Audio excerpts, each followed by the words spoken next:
साल आईसीसी ने क्रिकेट को मज़ीद दिलचस्प बनाने के लिए जो वनडे वर्ल्ड कप है 2027 और टी20 वर्ल्ड कप 2028 के फॉर्मेट्स में अहम तब्दीलियों की मंजूरी दे दी है। और आईसीसी एडिनबरा में होने वाले सालाना जनरल मीटिंग के बाद जारी एलामिये के मुताबिक दोनों बड़े आलमी टूर्नामेंट्स नए फॉर्मेट के तहत खेले जाएंगे, जिस पर करनी हमने बात करने के लिए मोहम्मद यूसुफ अंजुम साहब हमारे साथ मौजूद हैं। यूसुफ भाई बहुत बहुत शुक्रिया, स्पोर्ट्स के तजज़ियाकार हैं।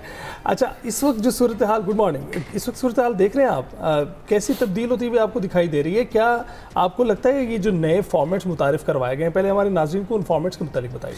देखें अली, ये जिस तरह आपको पता है कि 2064 जो 30 का जो वर्ल्ड कप होने जा रहा है फुटबॉल को, उसमें भी टीमों की तादाद 48 से बढ़ाकर 64 करने पर बात हो रही है। तो मकसद क्रिकेट में भी यही है कि टीमों जो छोटी टीम उनको आगे आने का मौका दिया जाए, क्योंकि अक्सर टीमें गिला करती कि हमें ऊपर जो फॉर्मेट है बहुत ज़्यादा सख्त है, वहाँ तक हम रसाई हासिल नहीं कर पाते।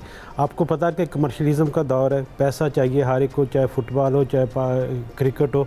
इसलिए ये जो एडिनबरा में इजलास था 4 रोज़, इसमें बहुत सारी चीज़ों पर बात की गई, जिसमें जो 2027 का वर्ल्ड कप है जो नमीबिया, जिम्बाब्वे और साउथ अफ्रीका में खेला जाना वनडे का, उस पर भी बात की गई कि जो उसका फॉर्मेट उसको थोड़ा तब्दील किया जाए, क्योंकि हर मैच जब तक एक्साइटमेंट नहीं होगी उसमें उस वक्त तक अट्रैक्शन फैंस के लिए नहीं होगी, उसकी जो मार्केटिंग वैल्यू है वो भी उस पर ज़्यादा अफेक्ट नहीं होगी। इसलिए 14 टीमों का जो फॉर्मेट है उसमें एक सुपर जो रबर राउंड है उसको रखा गया, जो 12, 13 और 14 नंबर की जो टीमें होंगी ना, इनके दरमियान मैचेस, उनमें से जो टीम 2 मैच जीतेगी वो सुपर 12 में आ जाएगी।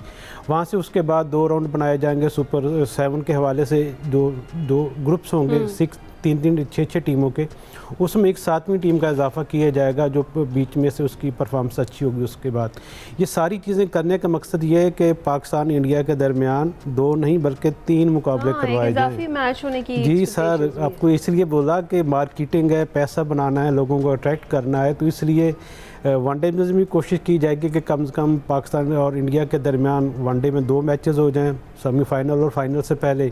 और अगर टी20 की बात की जाए कि 2028 में जो होना है ऑस्ट्रेलिया न्यूजीलैंड के दरमियान, उसमें 20 टीमों का आपको पता है कि उसमें शामिल होंगी। उसमें 2 सुपर 10 का एक मरला रखा जा रहा है, जो पहले सुपर 8 हम जिसको कहते थे। उसका मकसद भी यही है कि पाकिस्तान इंडिया के दरमियान कम से कम फाइनल से पहले, अगर दोनों टीमें फाइनल में पहुँचती हैं उससे पहले 2 मैचेज़ हों, और अगर फिर फाइनल में आती हैं तो 3 दफ़ा मुकाबला हो जाए। इससे आप अंदाज़ा लगाएं कि आईसीसी किस तरह चीज़ों को सोच रहा है, किस तरह मनी मेकिंग की मशीन बना हुआ है पाकिस्तान इंडिया के दरमियान मैचेस। तो ये एक तो उसका पीछे माइंड था, साथ साथ ये था छोटी टीमों को मौका दिया जाए, क्योंकि आज जो आप अगर बात की जाए फुटबॉल की, हम कहते हैं कि 211 से ज़्यादा टीमें खेलती हैं। अब क्रिकेट में भी यही हाल है, 99 एसोसिएट टीमें हैं, 12 फुल मेंबर हैं, तो ये तादाद 111 बनती है। और इसीलिए जो आईसीसी की मीटिंग में यह भी फैसला हुआ कि जो एसोसिएट्स की टीमों के दरमियान 16 जो टीमें होंगी उनके दरमियान एक आर्मी टी20 मेला सजाया जाए, उसकी भी मंजूरी दी गई। इसके अलावा एक सुपर क्वालिफाइंग राउंड भी शुरू किया जा रहा है छोटी टीमों के दरमियान। इसका मकसद वही है कि अट्रैक्शन पैदा की जाए, लोगों को ज़्यादा इंगेज किया जाए। जब ज़्यादा इंगेज लोग होंगे तो पैसा भी ज़्यादा आएगा, फिर आईसीसी को भी फ़ायदा होगा, जो क्रिकेट मालिक उनको भी फ़ायदा होगा। और जो बच्चे बासलाहियत है, जिनको आगे आने का मौका नहीं मिलता बड़ी सतह पर, अगर वो एसोसिएट की तरफ से खेलेंगे, उनके फॉर्मेट में अपनी जो रैंकिंग बेहतर बनाएंगे, तो उनको लीग क्रिकेट में भी आगे आने के चांसेस मिलेंगे। तो मकसद यही है कि क्रिकेट को बढ़ाया जाए, मुकाबलाबाजी के रुझान को बेहतर किया जाए और मार्केटिंग की वैल्यू को बढ़ाया जाए। उसके साथ साथ तो ये अगर हम कह लें कि तजावीज़ हैं या फिर सिर्फ डिसीजंस हैं, तो अब ये आगे चलकर बहुत सारे और भी फैक्टर्स अभी इसमें इन्वॉल्व होंगे, तो पता चलेगा कि फाइनली ये डिसाइड हो गई हैं चीज़ें, इन पर अमल होगा या नहीं होगा। ऐसा ही है ना, एक आईसीसी की क्रिकेट कमेटी होती है जिसमें साबिक क्रिकेटर्स भी होते हैं, कुछ मार्केटिंग के लोग होते हैं, कुछ मीडिया पर्सन भी उसमें होते हैं। वो सारे ये तजावीज़ देते हैं, उनकी फिर जो तजावीज़ होती हैं वो जनरल कौंसिल इजलास में पेश की जाती हैं, जो एडिनबरा में हुआ था।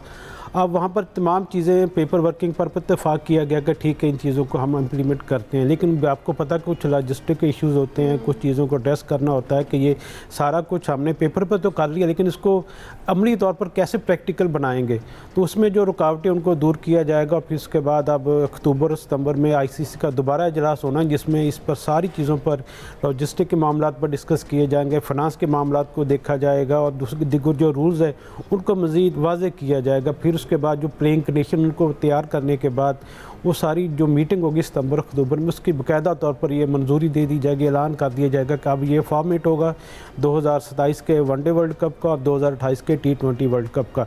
चीज़ें ऑलरेडी ये तय हैं और बस सिर्फ उनकी जो पेपर वर्किंग की मंजूरियाँ वो बाकी हैं और वो यकीनी तौर पर अक्टूबर में बिल्कुल फाइनल किया जाएगा मामला। अच्छा यूसुफ भाई, ये क्या रेवेन्यू जनरेशन की ही बात है या टीमें भी कम हैं? 14 टीमें हैं जो वर्ल्ड कप खेलने जा रही हैं, तो 14 टीमों के दरमियान अगर मैचेस नॉकआउट पर होते हैं तो ये बहुत जल्दी वर्ल्ड कप ख़त्म हो जाएगा। तो क्या इस फॉर्मेट को इसलिए भी बनाया गया है ताकि ज़रा वर्ल्ड कप थोड़ी देर तक जारी रहे? देखें, टीमों के दरमियान जो कंपटीशन का मेयार है उसको बेहतर करना है। अब ये नहीं होगा कि एक टीम छोटी टीम का बड़ी टीम से मुकाबला होगा तो वो अगर छोटी टीम हार जाती है तो वो नॉकआउट से मरने से फारग हो जाएगी और वो घर चली जाएगी।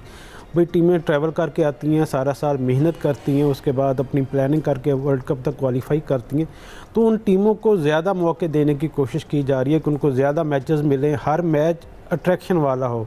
अब ये नहीं होगा कि आप जो एक माजी में भी हमने देखे कि जी एक आसान मुकाबले के बाद पाकिस्तान जीत गया या इंडिया जीत गया या दूसरी टीम जो छोटी टीम थी वो बाहर हो गई है। इस चीज़ को कम करने के लिए ये सारी चीज़ें की जा रही हैं। साथ साथ आपको पता है कि रेवेन्यू भी इसमें यकीनी तौर पर आएगा, फ़ैन फॉलोइंग भी ज़्यादा बढ़ेगी और ये सारी चीज़ें मकसद ये कि क्रिकेट को मज़ीद बढ़ाया जाए, डेवलप किया जाए। हम बात हमेशा मुवाजना करते हैं फुटबॉल के साथ कि जी फुटबॉल इतने ममालिक में खेला जाता है, दुनिया की पॉपुलर खेल है, लोग ये बात करते हैं। उसके मुकाबले अगर कि क्रिकेट तो छोटे मुल्कों के दरमियान 12 ममालिक हैं जो फुल मेंबर्स हैं उनके दरमियान खेली जाती है, जिसको हम वर्ल्ड कप या वर्ल्ड चैम्पियन कैसे कह सकते हैं। इसलिए क्योंकि पूरी दुनिया की टीमें इन्वॉल्व होंगी तो उसमें ज़्यादा वो जस्टिफाई भी चीज़ों को करने का मौका मिलेगा और नई टीमों को भी आगे आने का अपनी सलाहियतों के इज़हार का मौका यहाँ तो तब्दीलियाँ की जा रही हैं, कुछ खबरें ये भी गर्दिश कर रही हैं, ज़रा पाकिस्तान के हवाले से बात कर लें कि वनडे और T20 के कैप्टन की दोबारा तब्दीली का जो है वो मामला। जी बिल्कुल हिना, ऐसी बात ही है कि चीज़ों को मज़ीद एड्रेस किया जा रहा है और ये जो अब पहले हमने जिक्र किया है जो वनडे और T20 फॉर्मेट है इसमें तो पाकिस्तान को कोई ख़तरा नहीं, पाकिस्तान ऑलरेडी क्वालिफाई कर चुका है। अब रही बात कि हमारे जो वनडे का फॉर्मेट है उसका कप्तान शहनशाह अफरीदी है जो प्री सीज़न कैंप से छोड़कर अब श्रीलंका में लीग खेलने के लिए चले गए हैं। तो होना तो ये चाहिए था उनको यहीं पर अपना जो कैंप था वहाँ पर रखा जाता, क्योंकि आगे पाकिस्तान क्रिकेट बोर्ड 18 तारीख से मुल्तान में 4 टीमों के दरमियान एक वनडे टूर्नामेंट भी करवा रहा है। तो ये साल जो तैयारियों का है ये वनडे जो अगला वर्ल्ड कप होना उसकी तैयारियों के हवाले से है। असूलन और अखलाकन तो शहनशाह अफरीदी को यहीं रहकर अपनी जो चीज़ें उसको मज़ीद बेहतर करना चाहिए था, लेकिन आपको पता है कि क्रिकेटर्स को पैसा भी चाहिए होता है, लीग के साथ मुआहदा भी होते हैं, उनको पूरा भी करना होता है, तो इसलिए वो वहाँ खेलने चले गए। T20 का पहले जिक्र कर लें कप्तानी के हवाले से, आपको याद होगा कि एशियन गेम्स होने जा रही हैं जापान में ना, तो वहाँ पर पाकिस्तान ने एक T20 टीम का ऐलान कर रखा जिसके कप्तान है साहबजादा फरहान। तो हमें यही बताया जा रहा है, जो सुनने में भी यही आया, कन्फर्मेशन भी हुई है कि अब जो नए T20 फॉर्मेट में अगर ये टीम वहाँ पे अच्छा परफॉर्म करती है साहबजादा फरहान की सलाहियतों को देखा जाएगा बतौर कप्तान भी बतौर बैटर, तो हमने देखा कि नो डाउट को one of the best T20 player है इस वक्त पाकिस्तान में। तो हो सकता है कि सलमान अली आगा की जगह अब जो नया कप्तान हमारा होगा वो साहबजादा फरहान होगा। बाबर आजम साहब T20 में तो अब आपको नज़र नहीं आएंगे, सिर्फ जो वाइट बॉल और रेड बॉल में उनको आप देखेंगे। ज़ाहरा वो टेस्ट कप्तानी उनको मिली है, आज से वो प्रैक्टिस भी करेंगे, कल से 4 रोज़ा मैच भी शुरू हो रहा है।